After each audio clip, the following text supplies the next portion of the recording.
Jadi najis itu ada dua ya, ada hissiyah, ada hukmiyah. Ada najis yang sifatnya hissiyah, langsung fisik nampak di situ ya.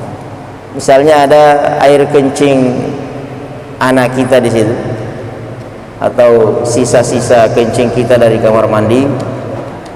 Ahli kitab itu ada dua, ada Kristen dan Yahudi. Nah, ini nanti hukumnya banyak ini. Kalau ahli kitab motong ayam tadi, motong kambing, tapi baca bismillah, itu sah itu. Itu bukan bangkai. Nah, tapi bismillahnya jangan diikutkan dengan nama-nama yang lain. Mohon maaf nih, karena biasa ada juga yang non muslim ini baca bismillah tapi diikutkan dengan bibni wabni Maryam, nah, dengan nama Allah dan nama anaknya Maryam, nama Isa misalnya kan.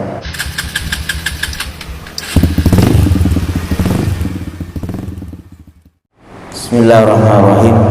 Assalamualaikum warahmatullahi wabarakatuh. Alhamdulillah, alhamdulillahil hakimir rasyid alladzi ba'atsa fil ummiyina rasulan minhum yatlu 'alaihim ayatihi wa yuzakkihim wa yu'allimuhumul kitaba wal hikmah wa in kanu min qablu la fi dhalalin mubin.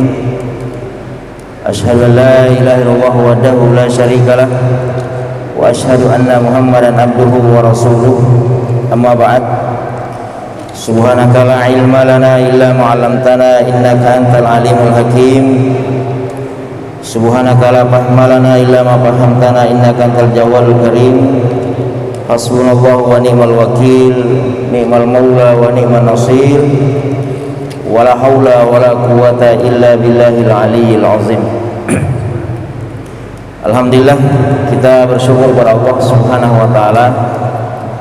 Pada subuh hari ini kita kembali hadir di Masjid Ar-Rahman ini dalam rangka untuk menunaikan sholat subuh secara berjamaah, kemudian melanjutkan kajian fikih.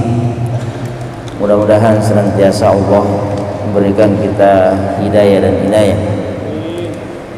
Kita juga bersyukur kepada Allah Subhanahu wa taala karena pada hari ini juga bisa kembali hadir untuk dalam rangka bertafaqquh fiddin ya, yang oleh Rasulullah SAW pernah bersabda, may yuridillahu bihi khairan yufaqihu fiddin. Kalau Allah menghendaki seorang hamba khairan, sebuah kebaikan, menjadi hamba yang baik, maka mudah bagi Allah, yaitu yufaqihu fiddin, yaitu memberikan kita pemahaman dalam agama. Jadi insyaallah duduk kita sejenak di majelis-majelis seperti ini merupakan sebuah ikhtiar untuk bertafaqquh fiddin, dan juga merupakan wasilah untuk mendapatkan kebaikan-kebaikan itu. Rasulullah SAW di hadis yang lain juga pernah bersabda, Inna Allaha yu'ti ad-dunya ila man yuhib wa man la yuhib. Kalau urusan dunia, Allah berikan kepada orang yang dia cintai dan orang yang tidak dicintai. Jadi kalau perkara dunia, urusan dunia, itu Allah berikan semuanya. Mau muslim, mau non muslim, mau beriman atau tidak beriman, mau sholat di masjid atau tidak sholat di masjid, kalau perkara dunia, urusan dunia, itu rata diberikan oleh Allah Subhanahu wa ta'ala. Maka jangan heran kalau ada orang misalnya tidak pernah datang ke masjid, ya, sholatnya biasa-biasa saja, ibadahnya biasa-biasa saja, tapi bisnisnya lancar, usahanya lancar, karirnya melesat dan lain sebagainya. Nah, itu urusan dunia. Kata Rasulullah dalam hadis yang diriwayatkan oleh Imam Ahmad tadi, innallaha yu'ti ad-dunya ila man yuhib wa man la yuhib. Kalau perkara dunia Allah berikan, baik yang dia cintai maupun yang tidak dicintai. Tapi sebaliknya, innallaha yu'ti ad-din. Kalau perkara agama, datang ke masjid, mau duduk bermajlis seperti ini, kata Rasulullah SAW, yu'ti ila may yuhib, hanya diberikan kepada orang-orang yang dicintai oleh Allah Subhanahu wa ta'ala. Maka insyaallah hadirin sekalian sama-sama berbahagia, hadirnya kita di majelis ini mudah-mudahan merupakan indikasi bahwasanya Allah mencintai kita semua. Amin ya rabbal alamin. Jamaah sekalian sama-sama berbahagia, insyaallah pada subuh hari ini kita akan kembali melanjutkan kajian fikih kita, di mana sebelumnya kita sudah membahas tentang masalah air, ya, cara memilih air dan jenis-jenis air. Pada subuh hari ini kita melanjutkan pada bab anwa'un najasat, ya. Ada jenis-jenis najis. Najis ini juga penting dibahas di awal-awal, ya.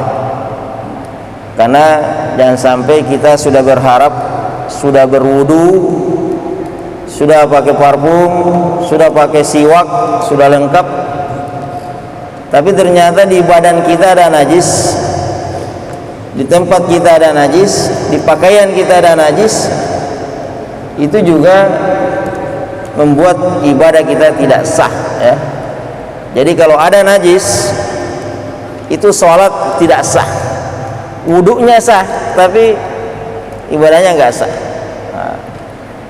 Jadi najis ini perkara lain.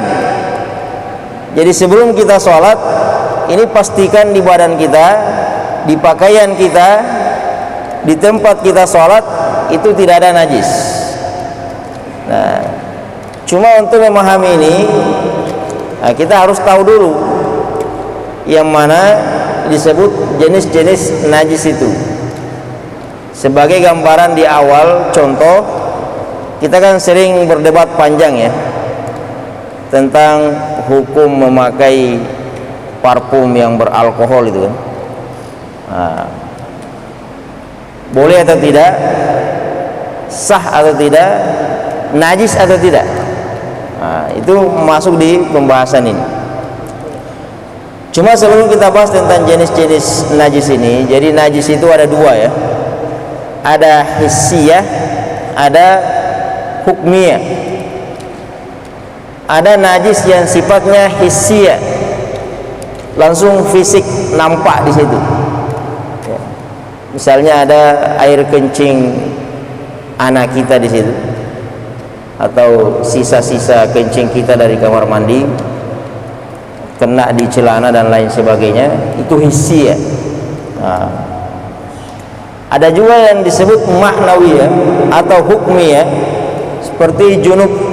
Ini ada ulama yang mengkategorikan najis hukmiyah yang tidak nampak, seperti junub.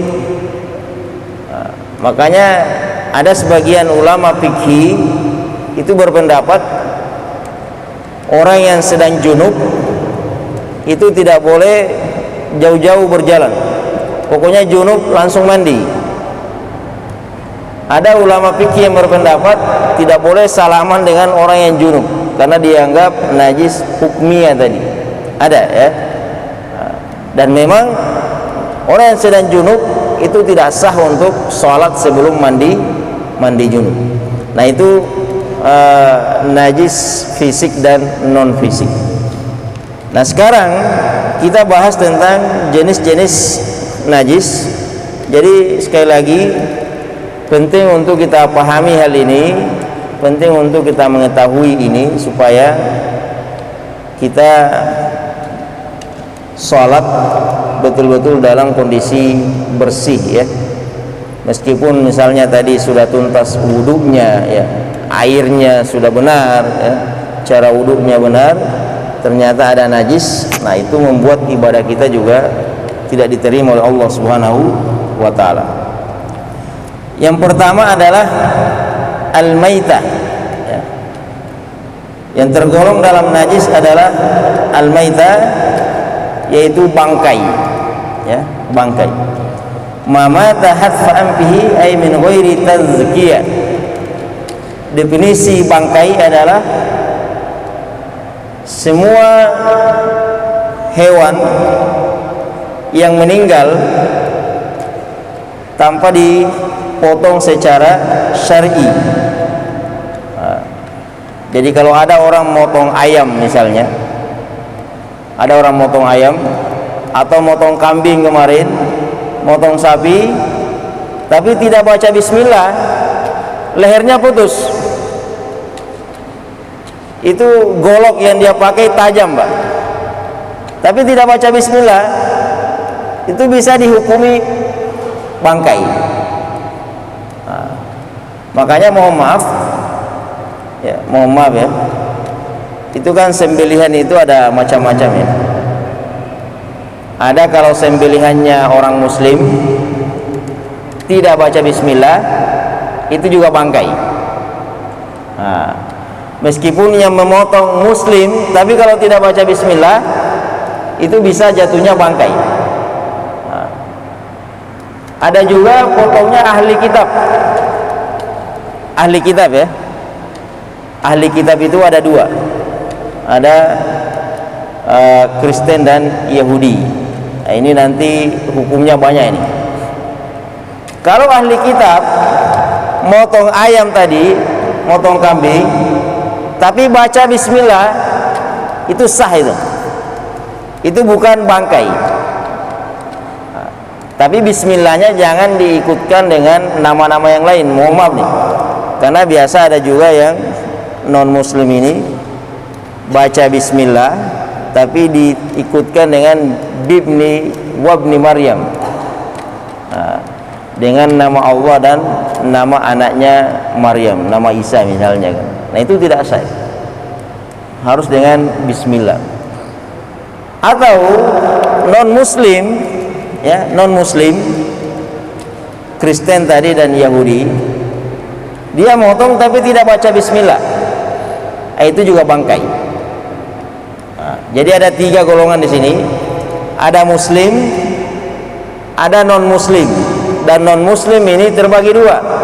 Ada non muslim ahli kitab, ada non muslim non ahli kitab. Kalau muslim baca bismillah, itu sah potongannya, itu bukan bangkai.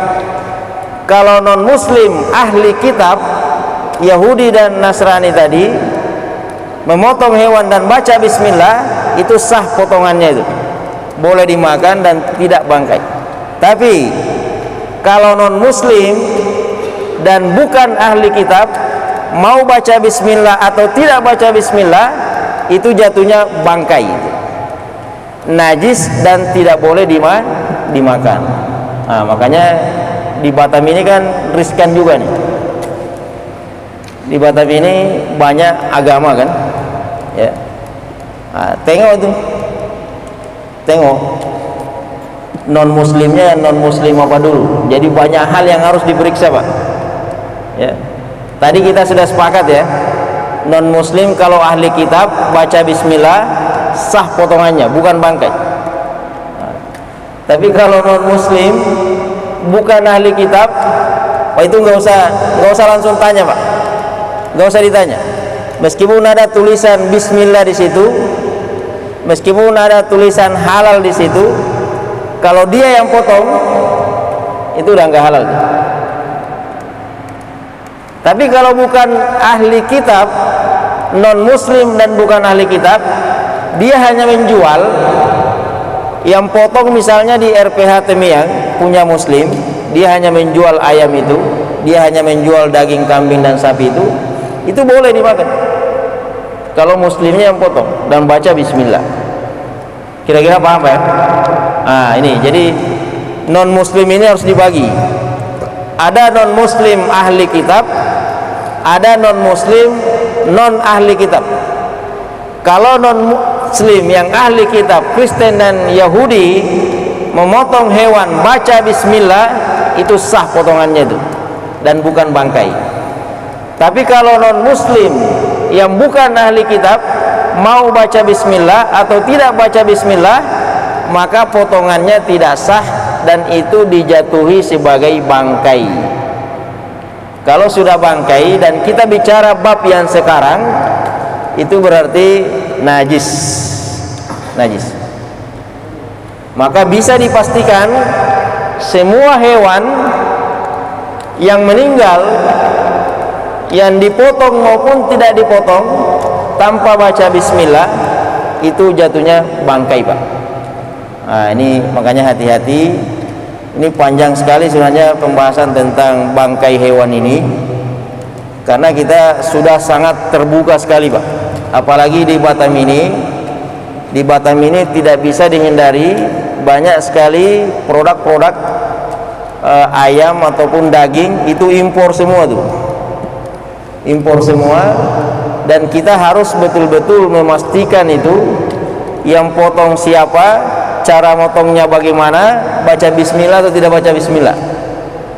Nah ini tugasnya berat, makanya harus memang ada lembaga yang khusus untuk memantau ini, karena ini bukan cuma masalah najis atau tidak najis, tapi juga halal atau tidak halal.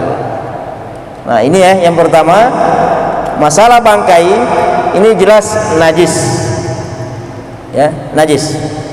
Jadi kalau kita kena misalnya, atau di depan kita ada tempat sholat kita ada bangkai ayam, maka itu harus dihilangkan dulu, dijauhkan dulu, baru kita sholat. Kemudian jamaah sekalian sama-sama berbahagia, selanjutnya adalah adam, darah ya. Kemarin minggu lalu kan kita Idul Adha, dan banyak kemarin kasus, banyak pertanyaan masuk. Itu kan memang lagi musim jagal tuh ya, memotong hewan. Nah ini mohon maaf, ada namanya dam masfuf dan dam masbuk. Itu kalau kita motong hewan itu kan darahnya muncrat keluar tuh ya, darahnya banyak keluar. Jadi semua darah yang keluar dari sapi maupun kambing tadi itu hati-hati, baik yang motong maupun yang bukan motong nih. Karena mungkin rata-rata kemarin panitia hewan kurban ya, itu baju atau celana atau peci atau rompi kita, kalau sudah kena darah tadi, itu sudah najis jatuhnya. Ya, boleh nggak dipakai baju itu? Boleh dipakai, tapi hilangkan dulu najisnya, darahnya harus dihilangkan dulu. Jadi gampang aja kalau najis itu, tidak seperti, kecuali nanti ya, kalau mazhab Az-Zahiri, ada pendapat radikal dalam fikih itu, mazhab Az-Zahiri itu sampai mau maaf nih, kalau kulit kita itu kena najis, kulitnya yang diambilin. Jadi itu ada mazhab namanya mazhab Az-Zahiri. Jadi kalau kena najis tangan kita ini, maka kulit tangan kita ini harus diambil juga. Oh itu tasaddud namanya, terlalu berlebih-lebihan. Tapi kalau kayak darah kambing tadi, darah sapi, kalau memang kena baju, cukup dibersihkan Pak, pakai air, basah nggak ada masalah. Sholat dalam kondisi basah kan nggak ada masalah. Yang salah itu kalau sholat dalam kondisi ada najis tadi itu. Jadi yang kedua adalah adam, darah ya, darah yang mengalir deras keluar. Tapi kalau darah yang misalnya darah yang kena silet dan lain sebagainya, istilah fikihnya adalah dam al-yasir, darah yang sedikit saja, ada tetesan keluar dikit sekali itu, maka itu tidak ada masalah, tidak dianggap najis ya. Cuma kemarin ada sempat pertanyaan masuk, dan itu kasus di panitia pemotongan hewan kemarin ya. Ada salah satu anggota panitia itu sholat padahal di celananya ada darah hewan tadi itu kan sulit untuk menghindari darah potong itu. Nah itu hukumnya gimana, Ustaz? Nah itu harus diulangi sholatnya, karena sudah tidak sah sholatnya. Jadi tidak sah sholat kalau ada darah tadi itu, karena sudah jatuhnya najis. Nah ini di dalam Al-Quran surah Al-An'am jelas ya. Di surah Al-An'am 145 Allah Subhanahu wa taala berfirman, audaman masfuhan, darah yang mengalir deras keluar, seperti pemotongan hewan kemarin. Kemudian selanjutnya yang termasuk najis adalah lahmul khinzir, daging babi ya. Ini insya Allah jarang kita temukan, tapi ada kasus di Batam ini, saudara kita muslim terpaksa jadi pegawai dan karyawan di tempat jual babi itu. Sebenarnya secara hukum juga bermasalah di awal itu ya. Kita kalau muslim yang sudah benar-benar paham, itu kan tidak boleh mengambil keuntungan dari jual babi itu. Jadi kalau jual babi itu belum bicara najis nih, menjual babinya aja itu udah ada hukum tersendiri, itu tidak boleh. Jadi bisa dikatakan kalau ada saudara-saudara kita yang terdesak dan tidak ada pekerjaan lain dan menjual di situ, nah itu bisa kita nasihati untuk mencari pekerjaan yang lain ya. Dan ada juga kawan kami pernah konsultasi kerja di kapal-kapal non muslim kan, itu jadi chef di atas kapal itu, mau tidak mau langsung berhadapan dengan daging babi itu dan masak daging babi itu. Mungkin secara fikih ada toleransi di situ, boleh dia masak babi itu, tapi bukan dia makan. Dan setelah dia masak itu dicuci, dan babi itu kan ada, nanti babi dengan anjing itu ada teknis sendiri ya. Kalau darah cukup dibersihkan, yang penting sudah hilang ainun najasa, yang penting sudah hilang ininya zahirnya najis itu. Tapi kalau kayak daging babi ini dan anjing itu ada ketentuannya nanti. Yughsalu bisab imarat wahida minha biturab, itu dicuci 7 kali, salah satu diantaranya harus pakai tanah. Jadi orang yang kerja di kapal itu berbulan-bulan di laut itu terpaksa harus menyiapkan tanah, Pak. Dan tanah ini tidak bisa diwakili oleh bedak misalnya kan, tidak bisa diwakili oleh terigu.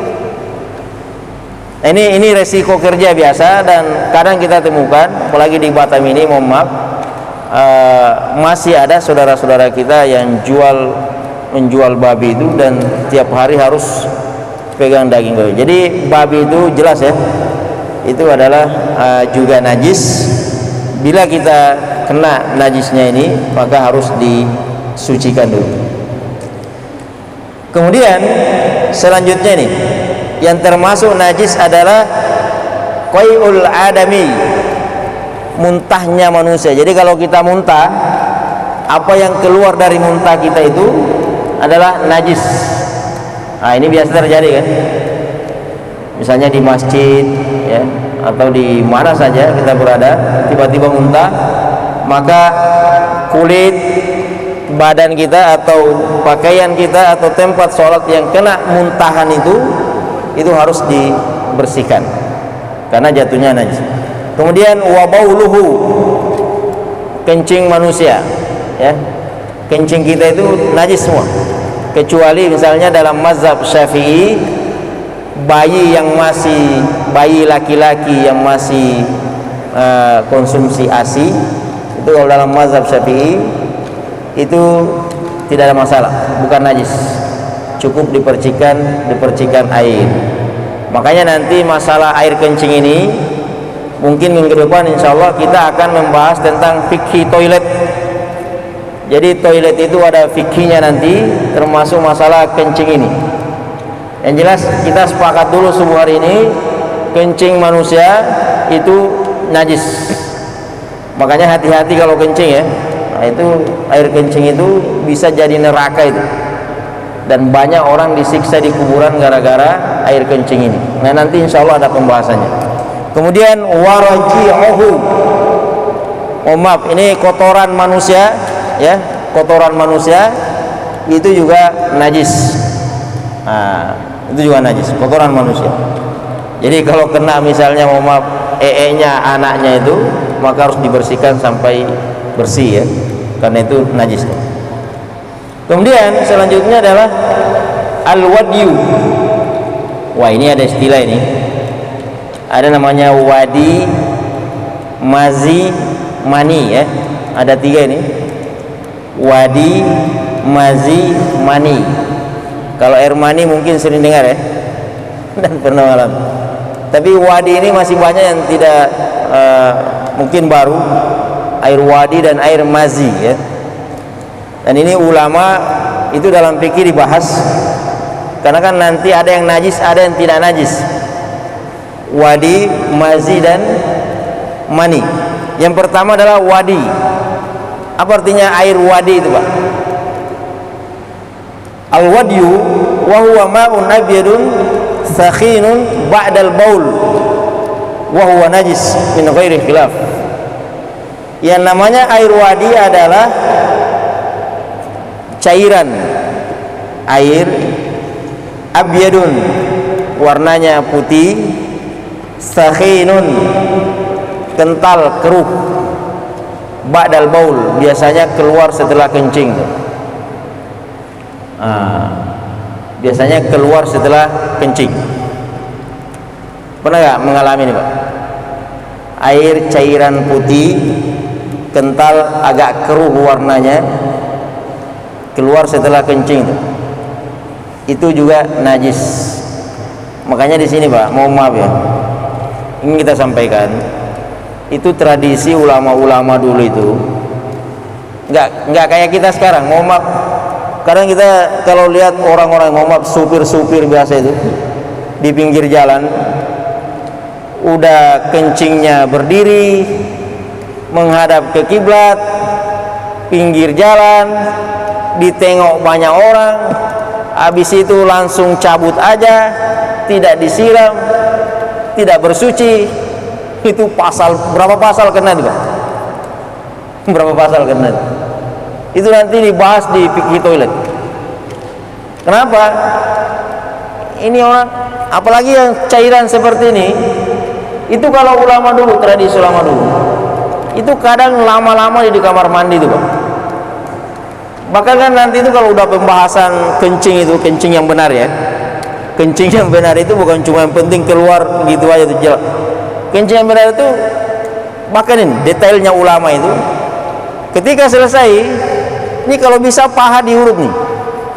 Ada nggak yang pernah urut paha di kamar mandi itu? Ada nggak? Ada nggak yang pernah urut paha di kamar mandi itu?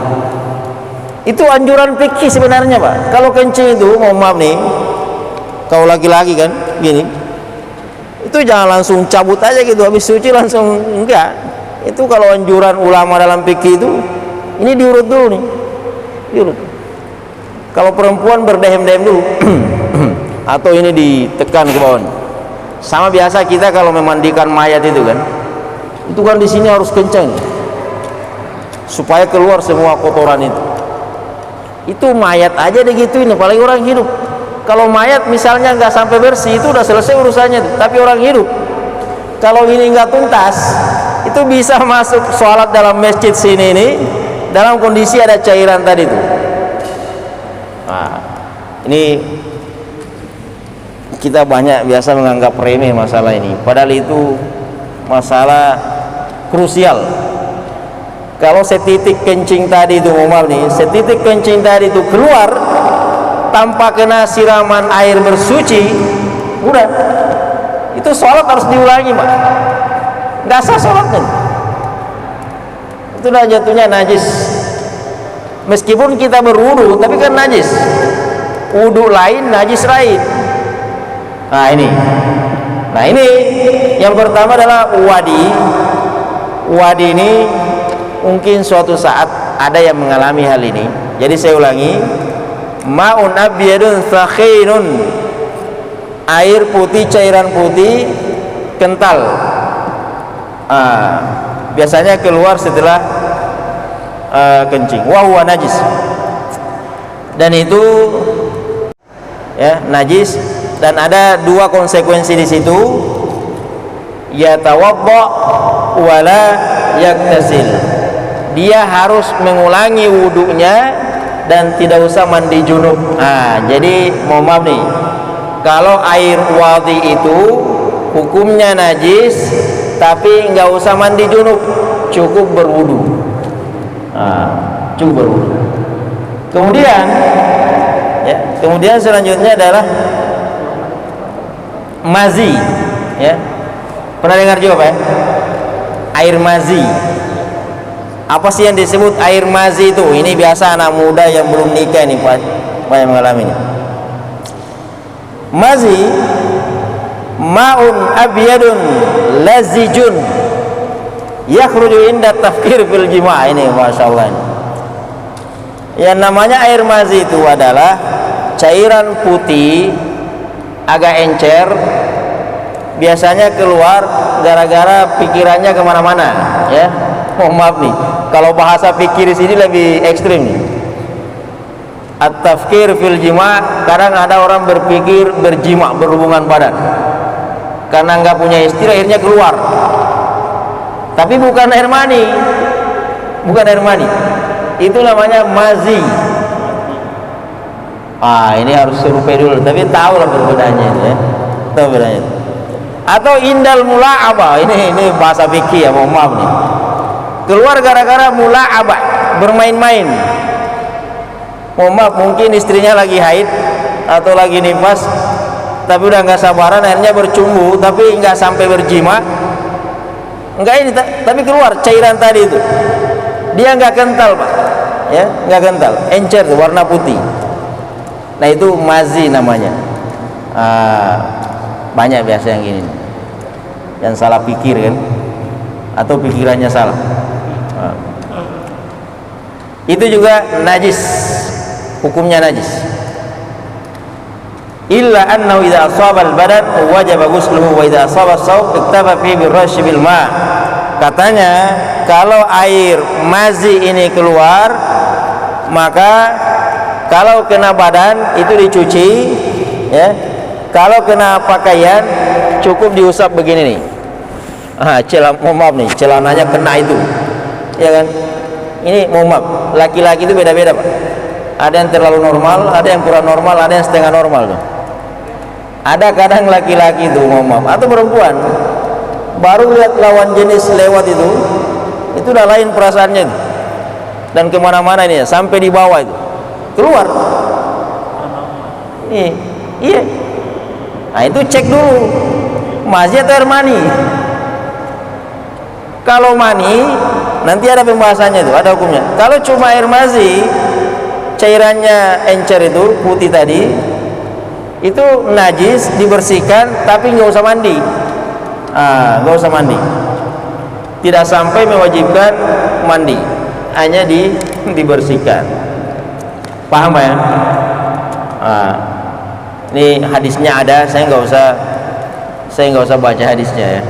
Kemudian yang terakhir ada air mani. Ini mani lain lagi. Jadi tadi ada ada wadi, air mazi, air mani. Kalau air mani ini insya Allah udah paham semua. Cuma bedanya dengan air mani dengan dua sebelumnya tadi, ya. air mani ini hukumnya suci, Pak. Ada memang ulama yang juga berpendapat, ulama fikih mengatakan air mani ini juga najis, ya. Wa zahir annahu tahirun, tapi menurut ulama kita ini yang zahir, yang benar menurut dia, annahu tahirun, kalau air mani itu suci. Jadi mohon maaf nih, kalau ada misalnya mimpi basah semalam, tadi udah jam 3, beker subuhan harus ngumpul, itu harus mandi junub dulu. Mandi junubnya wajib. Tapi kalau pakaiannya udah kering, nah itu nggak usah diganti, nggak usah diganti, karena bukan najis. Beda air mazi tadi, beda air wadi tadi, harus dibersihkan, harus disucikan. Walakin yustahabbu ghuslu idza kana ratban, tapi kalau dia basah, nih jangan juga mentang-mentang karena bukan najis hanya udah pakai aja lah baju ini. Ada pandangan ulama di sini, kalau air mani itu masih basah di celana atau di sarung, maka itu dibersihkan dulu pakai air, karena itu kan bau. Datang ke masjid bau mani, ini dari mana nih? Nah itu kan ribut lagi jadinya kan. Jadi air mani itu bukan najis, tapi wajib mandi junub. Saya ulangi, tadi ada 3 ini. Kalau wadi dan mazi itu najis, tapi nggak usah mandi. Tapi kalau air mani bukan najis, tapi wajib mandi junub. Nah itu bedanya. Kemudian selanjutnya jamaah sekalian sama-sama berbahagia, yang termasuk najis adalah al-jallalah. Ada istilah ulama itu, bukan istilah ulama, ini hadis. Nabi SAW pernah bersabda, naha Rasulullah SAW an syurbi labanil jallalah. Rasulullah SAW melarang keras minum susu hewan jallalah. Apa artinya hewan jallalah ini, Pak? Jallalah itu adalah iyallati ta'kulul uzra minal ibil wal baqar wal ghanam wad dajaj wal lus wa ghairuha. Semua hewan, baik itu sapi, ayam, kambing, unta dan lain sebagainya, kalau makanannya adalah makanan kotoran manusia, nah ini mohon maaf nih. Makanya dulu pernah ada ramai di masyarakat, ada fatwa tidak boleh makan ikan lele kan? Pernah nggak? Masih yang tahun 80-an 90-an itu kan pernah dulu orang tua kita tuh jangan makan ikan lele, karena itu fatwa ulama-ulama dulu. Karena dulu lele itu belum diternak seperti sekarang. Lele itu identik dengan tempat-tempat pembuangan air besar manusia, kotoran manusia, dan dia besar dari pembuangan kotoran manusia. Nah itu kategori jallalah. Biasa kita di kampung, mohon maaf nih, di kampung itu kan masih banyak rumah-rumah yang belum punya toilet kan. Nah itu ada ayam liar, itu ayam kampung, asli ayam kampung kan, yang tidak ada pakannya, itu makan dari kotoran manusia. Nah itu termasuk jallalah. Itu ulama udah tidak boleh dimakan meskipun ayam, ya, meskipun ayam. Atau misalnya ada sungai di situ. Sungai kan biasa tempat buang hajat manusia juga. Nah, banyak ikannya di situ, dan itu ikan makan dari kotoran manusia itu, maka itu disebut jallalah. Dan itu tidak boleh dimakan, dan itu najis jadinya, ya, jatuhnya najis. Kemudian yang terakhir jamaah sekalian sama-sama berbahagia, yang menjadi pembahasan najis juga adalah al-khamar, alkohol. Jadi alkohol itu adalah ulama ada terbagi 2 pendapat. Ada ulama yang menganggap alkohol ini najis, ada juga menganggap dia bukan najis. Tapi yang jelas semua ulama sepakat alkohol ini haram untuk dikonsumsi. Disinilah perdebatan panjang para ulama itu, apakah semua yang haram itu najis, ya, sebagaimana kaidah umum mengatakan semua yang najis adalah haram, ya. Kan ada kaidah itu. Kullu mutanajjisin haram. Semua barang-barang yang bernajis itu haram. Walaysa kullu haramin mutanajjis. Tapi tidak semua yang haram itu najis. Ini ada dua ini. Ini pahami dulu Bapak ini. Kullu mutanajjisin haram, walaysa kullu haramin mutanajjis. Semua yang bernajis itu haram, tapi tidak semua yang haram itu najis. Ini kaidah dulu nih. Baru kita masuk di alkohol. Alkohol ini pertanyaannya dulu, najis atau bukan? Yang jelas kalau diminum, dikonsumsi itu sepakat ulama tidak boleh. Cuma barang ini zatnya najis atau bukan? Karena nanti itu lari ke parfum itu, atau semua barang-barang yang sifatnya semprotan itu lari ke situ hukumnya nanti. Ini panjang perdebatan ulama di sini, Pak. Sebenarnya masalahnya ada di surah Al-Maidah ayat 9, ya. Ini supaya kita minimal ada gambaran lah. Kalaupun kita tidak mau mengikuti pendapat ini, dan nanti di luar ada ustadz atau ada kiai yang mungkin lebih kuat hujahnya, atau bukan kiai, bukan ustadz, kawan biasa, dan justru di situ biasa panas perdebatan itu, kita dan kawan itu mengatakan itu nggak boleh dipakai tuh parfum beralkohol, dan kalau dipakai itu kan najis kan, bagi yang menganggap najis, berarti baju ini nggak boleh dipakai untuk sholat. Nah, sekarang kita bahas apakah najis atau bukan najis. Ayatnya di surah Al-Maidah ayat 97, ayat 90. Situ Allah Subhanahu wa taala berfirman, "Innamal khamru wal maisiru wal ansab wal azlam rijsun min amali syaitan." Rijsun.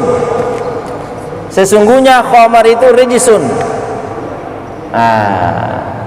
Adalah najis. Zahabat ta'ifa ilal qalbi taharatiha wa hamalur rijs bil ayat ala rijsil ma'nawi. Ini ayat terbagi dua ulama di situ. Alkohol bermakna najis, ada yang mengatakan itu najis hissiyah, najis fisik, artinya kalau kena alkohol ya najis. Ada juga yang menganggapnya sebagai najis ma'nawiyah, najis maknawi, artinya hanya dijauhi. Sama seperti ini, mohon maaf, non muslim, ada ekspatriat, ada teman kantor kita, ada atasan kita, ada bos kita. Itu kan dalam Al-Quran jelas ya, orang kafir itu najis. Pertanyaannya, orang kafir ini, non muslim ini, bule ini, ekspatriat ini, najis secara fisik atau secara maknawi? Jangan sampai ini nanti ribut di masyarakat gara-gara memahami ini. Ini menjadi pertanyaan. Apakah non muslim ini, ayatnya jelas Pak, kalau nggak salah di surah Taubah itu orang kafir itu najis. Cuma pertanyaannya, najis hissiyah fisik atau najis maknawiyah? Hanya statusnya aja yang status kafirnya aja yang najis. Ini. Karena kalau secara fisik, orang setiap salaman dengan bule tadi itu cuci lagi, bersihkan lagi. Ini. Makanya ulama pendapat yang paling ini itu mengatakan non muslim itu hanya najis maknawiyah, hanya sifatnya aja yang najis. Tapi kalau fisiknya silakan salaman, nggak ada masalah. Sama dengan alkohol ini, ya. Ini penjelasan ulama ini. Penjelasan ulama, annal asla fil ayan at-taharah. Segala sesuatu itu hukum asalnya suci. Suci. Wa anna tarim la yulazimun najasa. Dan ini yang harus kita pahami nih. Tidak semua yang haram, meskipun alkohol itu haram, la yulazimun najasa, belum tentu najis.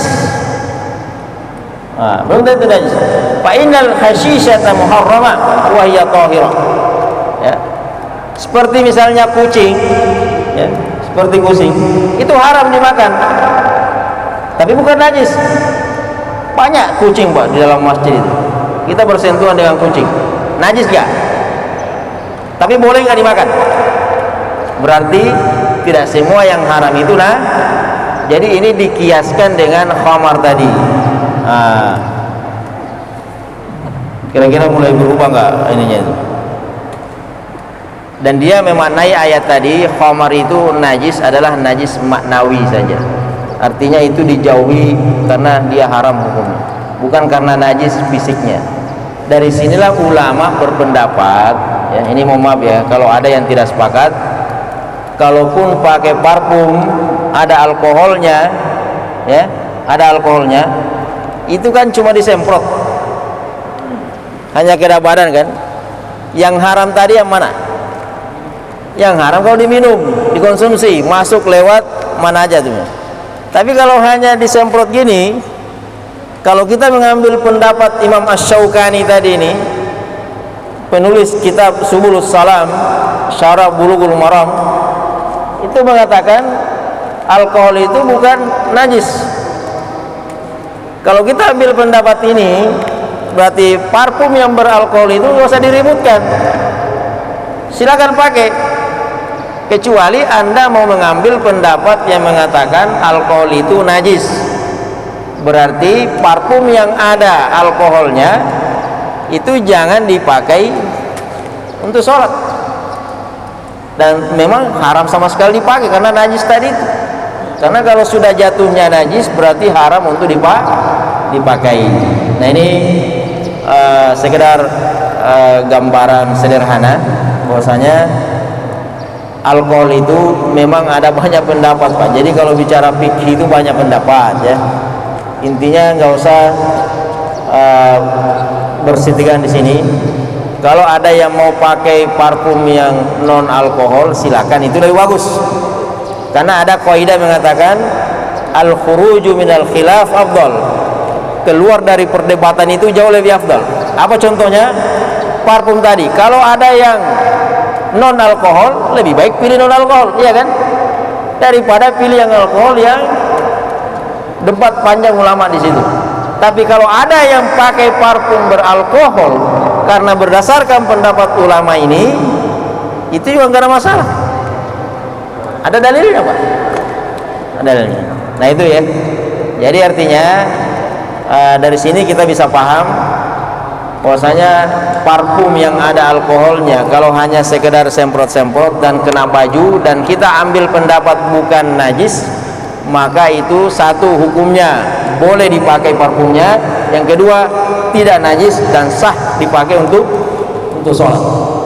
Nah ini pembahasan kita pada pagi hari ini tentang masalah najis. Mudah-mudahan insyaallah ada tambahan buat kita semua, dan yang pernah mempelajarinya kembali menguatkan pelajaran-pelajaran sebelumnya ya. Sebelum kita tutup, mungkin ada yang ingin bertanya, kami persilakan ya. Silakan Pak.